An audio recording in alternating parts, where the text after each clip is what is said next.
here we have taken peeled onion in the first watch glass, and in the second watch glass we have taken plain water.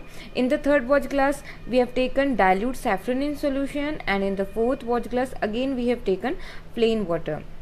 First of all, what we have to do, we have to remove the upper scale, means outer covering of the onion, and then now separate the thin transparent peel, that is called epidermal layer, from the inner surface of the piece of the onion with the help of forceps. Again we are showing the same step.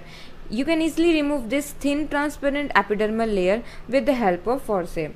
Then transfer this peel into the watch glass containing water. Then cut the large size peel into the small side with the help of blade, and then transfer this peel into the dilute saffron in solution containing watch glass to stain the peel for about 30 seconds. And after 30 seconds, remove this peel with the help of brush, and then transfer this peel into the watch glass containing plain water to remove the excess stain from the peel. Then take clean and dry glass slide and then transfer this stained peel into the center of the glass side with the help of brush carefully so that the peel should not be folded.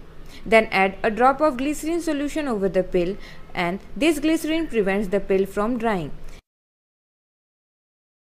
Carefully cover the peel with the cover slip with the help of needle as shown in the video to avoid any air bubble inside the cover slip. And remove the excess glycerin coming out from the edge of the cover slip with the help of tissue paper.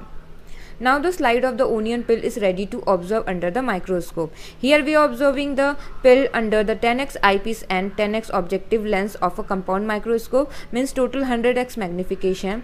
Here you can see a large number of the rectangle shaped cell, and this cell was surrounded by a thick lining that is called cell wall, and inside each cell there is a dark stained nucleus and a large vacuole in the center of the cell. And here we have labeled the microscopic image of the onion epidermal layer accordingly.